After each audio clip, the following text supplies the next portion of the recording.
물심양면이라는 말이 딱 맞습니다. 이게 단순히 뭐 건강만 좋아지게 해주는 게 아니에요. 정서 발달. 고양이랑 살면 죽을지도 모른단다 해야 낭설이잖아요. 안녕하세요, 미영철 김명철 수의사입니다. 고양이랑 어떻게 아기를 같이 키워 큰일 날 소리 하지 마라 은근히 하시는 분들 많아요. 중요한 건 사이언스가 중요한 거 아닙니까? 사람 아기 고양이와 함께 컸을 때 좋은 점 낱낱이 파헤쳐 드리도록 하겠습니다. 너무 깨끗한 환경에서 컸기 때문에 면역력이 오히려 떨어진다, 이런 이야기가 있습니다. 반려동물과 함께 생활하고 어렸을 때부터 같이 지낸 아이들, 와, 놀라지 마십시오. 면역력이 쑥쑥 올라갔습니다. 2012년 미국 미생물학회 연구에 따르면 고양이에서 나오는 미생물이 아이의 위와 장에서 면역 반응을 일으켜 아이를 천식으로부터 지켜준다. 또한 2002년 미국 국립위생연구소 연구에 따르면 1살 미만부터 고양이와 함께 자란 아이는 동물, 꽃가루, 진먼지 진드기와 같은 알레르기에 잘 걸리지 않는다. 정상적으로 있는 미생물 이런 것들이 오히려 어렸을 때부터 노출이 됐을 때는 면역 자극을 막 열심히 해주는 거예요. 흙퍼먹고 놀이터에서 열심히 놀았던 아이들 오히려 건강하게 지내는 것과 비슷합니다. 2002년과 2005년 사이에 태어난 핀란드 아이들 397명을 추적 관찰을 해봤어요. 고양이를 키우던 집의 아기들이 고양이가 없는 가정의 아이들보다 6% 더 건강하다. 보통 우리가 어렸을 때 많이 걸리는 귀병, 중이염에 걸릴 확률이 확 낮아졌고, 치료를 위해서 항생제를 써야 되는 경우도 29%가 더 낮았습니다. 고양이랑 같이 살기만 하면 어렸을 때 감기에 걸려도 항생제를 먹을 만큼 심각하게 2차 감염이 되는 게 훨씬 적었다는 거죠. 왜냐? 난 이미 면역력이 강하게 형성되어 있기 때문에.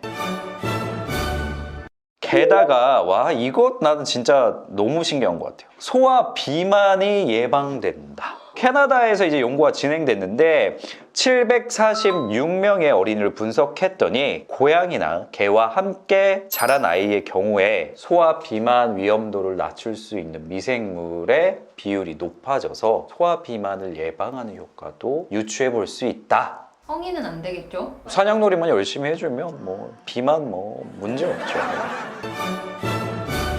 다만 한 가지, 이 고양이 알레르기가 어렸을 때부터 있는 경우라면 당연히 고양이와 접촉을 최소화하기 위해서 아기가 지내는 공간은 격리를 하는 게 필요할 수는 있습니다. 그래서 이미 집에 아기가 있는 상태에서 고양이를 데려오실 예정이라고 하면 처음에 고양이 침이나 고양이 털을 미리 좀 준비하셔가지고 그냥 보들보들한 살에 한번 이렇게 슬쩍 비빌비빌 해보면 빨갛게 올라오는지. 비빌비빌이요? 비빌비빌 뭐라고 하죠? 그런 경우에는 뭐 굳이 랜섬 집사로 만족하시면 될 것 같습니다.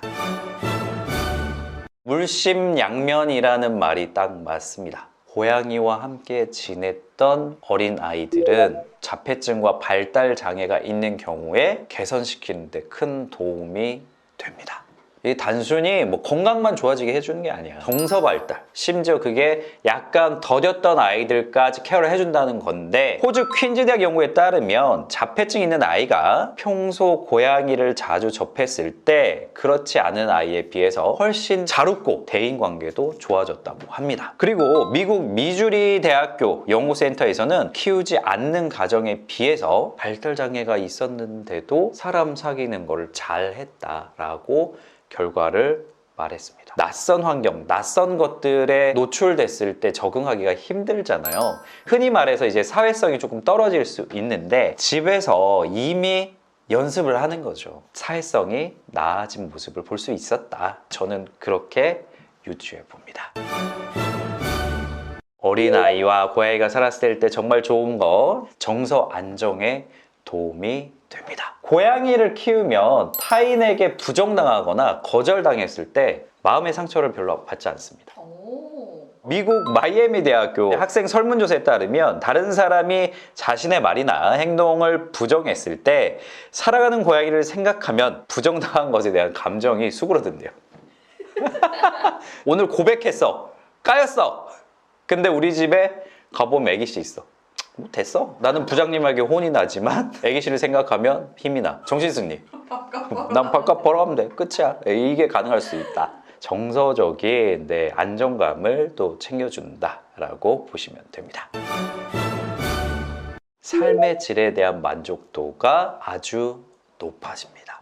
다양한 나라에서 실험을 진행했고요. 11세에서 15세 사이에 2,200명 이상의 친구들에게 설문조사를 해봤더니 고양이와 강한 유대감을 가진 아이들이 더 높은 삶의 질을 가지고 있다 라고 조사가 됐고요. 아이들이 더 많이 애착을 느끼고 그럴수록 건강하고 활기차고 주의 깊고 뭐 좋은 단어 다 나옵니다. 덜 슬프고 덜 외롭고 그리고 학교에서도 혼자만의 시간을 즐길 수도 있었다. 건강한 멘탈, 높은 자존감, 고양이와 함께 지낼 수 있는 유년기 그리고 성장기, 이거는 어린 아이들에게 있어서 너무나 큰 행운이라고 생각합니다. 낭설로 아기 태어날 때 고양이 있으면 내다버려라, 안 된다, 치워라, 이런 말씀 하시는 분들 이 영상 보내주시고요. 그리고 우리가 흔히 걱정하는 고양이 때문에 톡소포자충에 감염될 확률 거의 0에 가깝다. 결국은 고양이가 감염된 쥐나 날짐승 같은 걸 잡아먹어야지 톡소포자충에 감염될 수 있는데 집에서만 생활하는 고양이들 감염 경로가 완전 끊겼습니다. 오히려 유기농 야채나 생고기 이런 곳에 있던 톡소포자충에 노출됐던 경험이 있었던 거다. 야채를 더 깨끗이 씻어 먹는다거나 고기를 완전히 잘 익혀서 먹는다거나 이런 것에 신경을 더 써야지 죄도 없는 고양이 어떻게 할지, 이거는 무리한 추측이다. 찜찜하신가요? 이뮤노글로불린 검사가 있어요. 굳이 막연하게 불안해하지 마시고요. 정보와 지식은 무지와 두려움을 이겨내게 합니다. 이런 연구 결과가 없더라도 지금 이 컨텐츠를 보고 계신 대감님 집사님들께서는 이미 알고 계실 거예요. 말하지 않아도 알죠. 하지만 근거를 가지고 이야기하는 곳이기에 제가 이렇게 여러 가지 부분들에 대해서 조사를 진행했습니다. 켈러 너무 귀엽죠? 날마다 이것만 입고 있습니다. 이 조금 괜찮은 것 같은데. 팬아트 2등 해주신 분들께 선물로만 나눠드리도록 하겠습니다. 오늘의 컨텐츠가 유익하셨다면요, 구독과 좋아요, 알림 설정까지 부탁드릴게요. 안녕. 하이파이브.